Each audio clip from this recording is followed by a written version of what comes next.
नमस्कार विद्यार्थी मित्रांनो, आज आपण पाहणार आहोत नवनीत दीपावली गृहपाठ या पुस्तिकेतील परिसर अभ्यास भाग 2 या विषयाचा अभ्यास. चला तर मग लगेच सुरू करूया. पहिला प्रश्न आहे, खालील प्रश्नांची एका वाक्यात उत्तरे लिहा. पहिला प्रश्न आहे, आदिलशहाने शहाजी राजांना कोणता किताब दिला होता? आणि याचं उत्तर आहे, आदिलशहाने शहाजी राजांना सरलष्कर हा किताब दिला होता. प्रश्न दुसरा, मावळात राहणाऱ्या लोकांना काय म्हणतात? आणि त्याचं उत्तर आहे, मावळात राहणाऱ्या लोकांना मावळे म्हणतात. पुढचा प्रश्न आहे, स्वराज्याची प्रतिज्ञा शिवरायांनी कोणत्या साली घेतली? आणि याचं उत्तर आहे, शिवरायांनी स्वराज्याची प्रतिज्ञा 1645 साली घेतली. शिवरायांची स्वतंत्र राजमुद्रा कोणी तयार केली? आणि याचं उत्तर आहे, शिवरायांची स्वतंत्र राजमुद्रा शहाजी राजांनी तयार केली. पुढचा प्रश्न आहे, चक्रधर स्वामींच्या आठवणी कोणत्या ग्रंथात लिहिल्या आहेत? आणि याचं उत्तर आहे, चक्रधर स्वामींच्या आठवणी लीळाचरित्र या ग्रंथात लिहिल्या आहेत. ज्ञानेश्वर महाराजांनी संजीवन समाधी कोठे घेतली? उत्तर, ज्ञानेश्वर महाराजांनी आळंदी येथे संजीवन समाधी घेतली. तोरणा किल्ल्यावर कोणत्या देवीचे मंदिर आहे? उत्तर, तोरणा किल्ल्यावर तोरणजाई देवीचे मंदिर आहे. प्रचंडगड या नावाने कोणता किल्ला ओळखला जातो? आपल्याला माहिती आहे, शिवरायांनी तोरणा किल्ला जिंकून स्वराज्याचं तोरण बांधलं आणि या किल्ल्याचं शिवरायांनी नामकरण केलं होतं प्रचंडगड. म्हणून याचं उत्तर आहे, प्रचंडगड या नावाने तोरणा किल्ला ओळखला जातो. पुढील प्रश्न आहे, जोड्या जुळवा.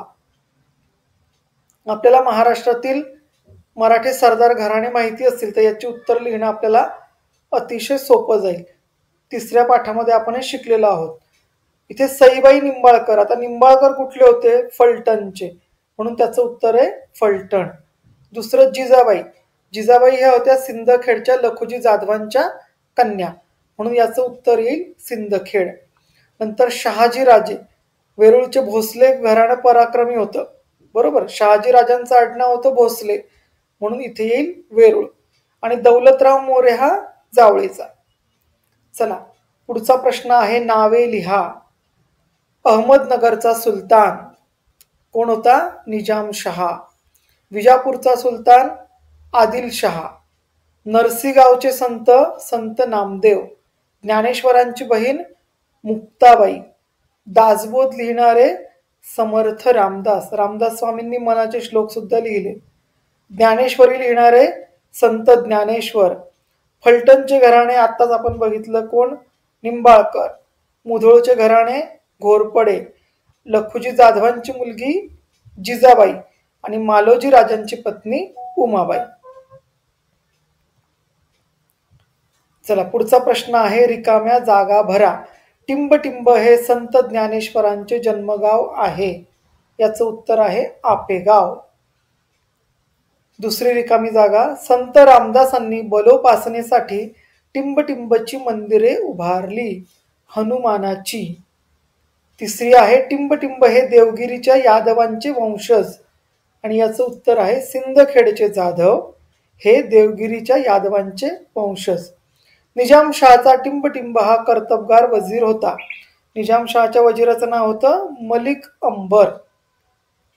पुढची रिकामी जागा आहे, 19 फेब्रुवारी टिंबटिंब मध्ये शिवरायांचा जन्म झाला, आणि याचं उत्तर आहे 1630. पुढचा आहे, शिवरायांनी स्वराज्याची प्रतिज्ञा टिंबटिंब साली घेतली. याचं उत्तर आहे 1645. पुढे जाऊया, टिंबटिंब ही स्वराज्याची पहिली राजधानी. याचं उत्तर आहे राजगड. पुढचा आहे, आदिलशहाने चंद्रहार हा किताब टिंबटिंब यांना दिला. इथे यांची चूक झाली बरं का. इथे हा चंद्रहार शब्द आलेला आहे, पण हा चंद्रहार शब्द कसा चुकीचा आहे. काय पाहिजे इथे? तुम्हाला माहिती असेल काय हवं इथे? चंद्रराव पाहिजे. काय पाहिजे? चंद्रराव. मग चंद्रराव हा किताब कोणाला दिला होता? आदिलशहाने तर यशवंतराव मोरे यांना. हा शब्द चुकीचा आहे. चंद्रहारच्या ऐवजी चंद्रराव असं इथे तुम्ही पेन्सिलने करू शकता. पुढचा आता हा जो धडा आहे ना पुढचा प्रतापगडावरील पराक्रम हा बालभारतीच्या 3ऱ्या भागामध्ये आहे. प्रथम सत्रामध्ये हा धडा झालेला नाहीये पण तुम्ही तो धडा वाचा, तुम्हाला याचं उत्तर मिळेल. होता जीवा म्हणून वाचला शिवा. जीवा आहे जिवाजी महाला, शिवाजी महाराजांचे अंगरक्षक यांचं नाव होतं. आणि अफजल खान 12 वर्ष टिंबटिंबचा सुभेदार होता. याचं उत्तर आहे वाईचा. प्रतापगडावरील पराक्रम या पाठातील या 2 रिकाम्या जागा आहेत. पुढचा प्रश्न आहे महाराष्ट्रातील कोणतीही 2 थंड हवेची ठिकाणे लिहा. आपल्याला जवळ आहे म्हणून मी लोणावळा खंडाळा लिहिलंय, परंतु महाराष्ट्रात अशी थंड हवेची अनेक ठिकाणे आपल्याला सांगता येतील.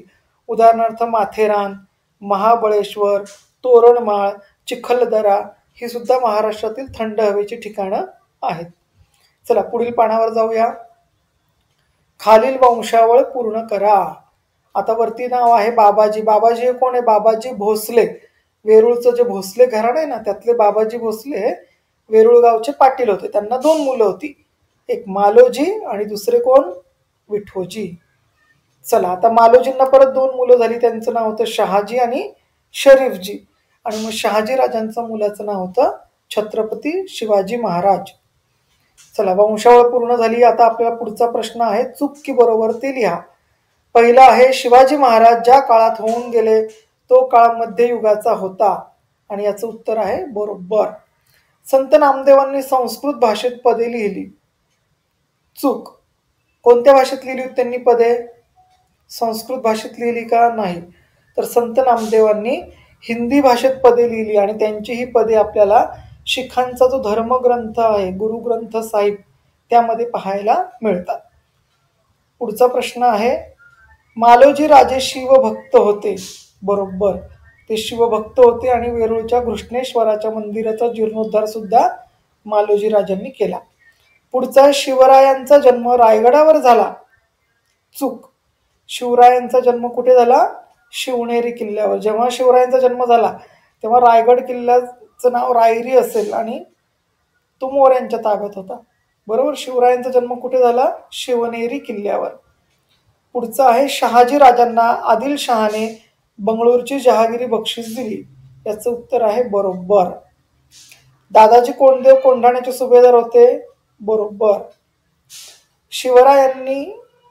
शहाजी राजांनी शिवरायांची स्वतंत्र राजमुद्रा तयार केली.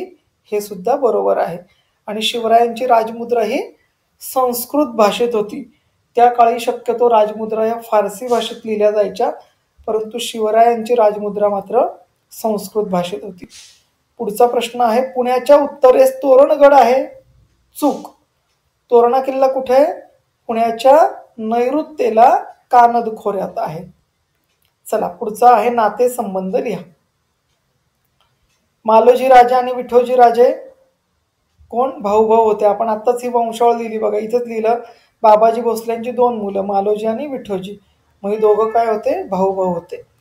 पुढचा आहे शहाजी राजे आणि लखुजीराव जाधव. शहाजी राजे हे जावई होते. कोणाचे? लखुजीराव जाधवांचे, म्हणजे जावई आणि सासरे. पुढचा आहे शहाजी राजा आणि शरीफजी. आपण बघितलं की मालोजी राजांना 2 मुलं होती, शहाजी आणि शरीफजी, म्हणून जे हे कोण येतील? दोघं भाऊ भाऊ. बाबाजी राजे आणि विठोजी राजे. आता बाबाजी भोसल्यांना 2 मुलं होती, मालोजी आणि विठोजी. बरोबर. म्हणजे विठोजी हा पण कोण आहे? बाबाजी राजांचा मुलगा. म्हणून आपण इथे संबंध लिहिलाय नातेसंबंध पिता आणि पुत्र. चला पुढचा प्रश्न आहे आपल्या राज्याचे मुख्यमंत्री कोण आहेत? याचं उत्तर तुम्हाला माहिती असायला हवं. आता सध्या मुख्यमंत्री एकनाथराव शिंदे तुम्ही इथे लिहू शकतात, परंतु आता निवडणुका सुरू होणार आहेत. यानंतर नवीन मुख्यमंत्री आपल्या महाराष्ट्र राज्याचे ठरतील, म्हणून मी सध्या लिहिलेलं नाही, पण तुम्ही इथे एकनाथ शिंदे लिहू शकता. चला पुढचं आहे खालील उद्गार कोणाचे? ताटी उघडा ज्ञानेश्वरा असं कोण म्हटलं होतं? मुक्ताबाई. जेव्हा ज्ञानेश्वर आपल्या झोपडीचं दार लावून बसले होते तेव्हा मुक्ताबाई गेल्या आणि त्यांची समजूत काढण्यासाठी मुक्ताबाई म्हणाल्या ताटी उघडा ज्ञानेश्वरा. सामर्थ्य आहे चळवळीचे जो जो करील तयाचे, हे उद्गार कोणाचे आहेत? समर्थ रामदास स्वामींचे. पुढचं आहे, अरे तू सुद्धा दुष्टांचा संहार करू शकशील, असं कोण म्हणालं? जिजाबाई शिवरायांना म्हणाल्या, म्हणून लिहिले जिजाबाई. आता शिवबाचे दोहोंचे 4 हात करायला पाहिजेत, हे उद्गार आहेत जिजाबाईंचे. पुढचं, गड्यांनो मी आज तुम्हाला माझ्या मनातील एक गोष्ट सांगू का? कोण म्हणालं? शिवराय. स्वराज्य स्थापनेची प्रतिज्ञा त्या पाठातलं हे वाक्य. हो राजे, तुम्ही जे सांगाल ते आम्ही करू. कोण म्हणालं असं? शिवरायांचे सवंगडी मावळे. इथे मी लिहिले मावळे, किंवा आपण सवंगडी असं सुद्धा लिहू शकतो. शिवरायांचे सवंगडी किंवा शिवरायांचे मावळे, फक्त मावळे लिहिलं तरी चालेल. गड्यांनो आपला मार्ग ठरला, असं कोण म्हटलं? शिवराय. जहागिरीचे रक्षण करण्यासाठी स्वतःकडे एकही किल्ला नाही, म्हणून शिवरायांनी किल्ला घेतला असावा, असं कोणाचे उद्गार आहेत? हे शहाजी राजांचे. बघा, ज्यावेळी शिवाजी महाराजांनी तोरणा किल्ला ताब्यात घेतला तेव्हा शिवरायांनी तोरणा जिंकल्याचं आदिलशहाला कळालं. आदिलशहा चिडला, कारण की तो किल्ला कोणाचा होता? आदिलशहाचा होता.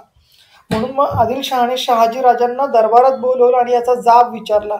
तेव्हा शहाजी राजांनी आदिलशहाला सांगितलं होतं की कदाचित जहागिरीचं रक्षण करण्यासाठी स्वतःकडे एकही किल्ला नाही, म्हणून शिवरायांनी किल्ला घेतला असावा. त्याच्यामध्ये शिवरायांचा दुसरा कोणताही हेतू नाही आणि आपल्या जहागिरीचं रक्षण व्हावं हेच त्याच्या मागचं कारण असेल. हे उद्गार आहेत शहाजी राजांचे. चला पुढचा प्रश्न. पुढील प्रश्नांची थोडक्यात उत्तरे लिहा. पहिला प्रश्न आहे, महाराष्ट्रावर कोणत्या 4 सत्ता हुकूमत गाजवत होत्या? आता याला ओळी जरा जास्त हव्या होत्या पण कमी आहेत, त्याच्यामुळे इथे जी रिकामी जागा असेल त्याच्यामध्ये तुम्ही उत्तर बसवा. महाराष्ट्रावर दिल्लीचा मुघल बादशहा, विजापूरचा आदिलशहा, गोव्याचे पोर्तुगीज व जंजिऱ्याचा सिद्धी अशा 4 सत्ता हुकूमत गाजवत होत्या. पुढचा प्रश्न आहे, जावळीच्या मोऱ्याच्या वाटेला कोणी का जात नसे? जावळीच्या मोऱ्यांच्या वाटेला कोणी का जात नसे? उत्तर काय? जावळीचे जंगल दाट होते. त्या जंगलात वाघ, लांडगे, अस्वले इत्यादी जंगली प्राणी होते. मोऱ्यांची जावळी म्हणजे जणू वाघांची जाळी होती. त्यामुळे मोऱ्यांच्या वाटेला कोणी जात नसे. पुढचा प्रश्न आहे, शिवरायांचे ध्येय कोणते होते? उत्तर, यापुढे परक्यांची गुलामगिरी करायची नाही, किंवा गुलामी असं पण आपण लिहू शकतो. यापुढे परक्यांची गुलामी करायची नाही, सर्वांसाठी स्वराज्य स्थापन करायचे, त्यासाठी सर्वांनी झटायचे, प्रसंगी प्राणही अर्पण करायचे, हे शिवरायांचे ध्येय होते. पुढचा प्रश्न आहे, सांगा पाहू मध्ये प्रतापगड कोणत्या जिल्ह्यात आहे? आणि याचं उत्तर आहे सातारा. चला पुढचा प्रश्न खूप छान आहे, आपल्याला दिलेला आहे काय? दिवाळीच्या सुट्टीत तुम्ही जो किल्ला बनवणार आहात त्याचे चित्र रेखाटा. आता इथे मी मला जसं वाटलं तसं चित्र काढलंय, तुम्ही मात्र तुमच्या आवडीचं चित्र काढू शकतात किल्ल्याचं, किंवा तुम्ही जसा किल्ला बनवला असेल तसं किल्ल्याचं चित्र तुम्हाला इथे काढायचं आहे. बघा, वरती झेंडा पण काढलेला आहे, रंग दिलेला आहे. तुम्ही रंगवलं तरी चालेल, नाही रंगवलं तरी चालेल, परंतु किल्ल्याचं चित्र काढायचं आहे. पुढे आहे, तुम्ही खेळत असलेल्या पारंपरिक खेळांची नावे लिहा. आता इथे मी मला माहिती असलेले किंवा मी लहानपणी जे खेळ खेळत होतो त्या खेळांची नावं लिहिली. तुम्ही तुमच्या आवडीचे खेळ खेळू शकतात, पण हे पारंपरिक पाहिजे, म्हणजे आपल्या महाराष्ट्रातील खेळ. तुम्ही आई वडिलांची पण मदत घेऊ शकता यासाठी. लंगडी, खो खो, कबड्डी, विट्टीदांडू, सूर पारंब्या, लगोरी, भोवरा, मुली भातुकली असा हा खेळ सुद्धा लिहू शकतात. त्यानंतर टिपरी पाणी आणि सागरगोटे, याला काही भागामध्ये गजगे असं सुद्धा म्हणतात सागरगोटेच्या खेळांना. चला पुढचं आहे, ओळखा आणि नावे लिहा. इथे काही संतांची नावं आहेत, काही समाज सुधारकांची नावं आहेत, काही कलाकारांची नावं आहेत, खेळाडूंची नावं आहेत, ती आपल्याला ओळखायची. इथे व्हिडिओमध्ये चित्र क्लिअर दिसत नाही, परंतु तुमच्या पुस्तकात मात्र ही चित्र अतिशय क्लिअर असतील. पहिलं चित्र आहे समर्थ रामदास स्वामी, दुसरं चित्र आहे संत ज्ञानेश्वर, तिसरं शिवाजी महाराज, चौथं चित्र आहे डॉक्टर बाबासाहेब आंबेडकर. त्यानंतर खाली आहेत गानसम्राज्ञी लता मंगेशकर, त्यानंतर भारतरत्न सचिन तेंडुलकर, त्यानंतर झाशीची राणी लक्ष्मीबाई आणि शेवटचं चित्र आहे अमिताभ बच्चन. आणि आपल्याला सामान्य ज्ञानाचा प्रश्न विचारलाय पृथ्वीचा उपग्रह, तर याचं उत्तर आहे चंद्र. चला, या ठिकाणी आपला परिसर अभ्यास भाग 2 चा अभ्यास पूर्ण संपलेला आहे. सर्वांनी हा लवकरात लवकर आपल्या पुस्तकात लिहून पूर्ण करा.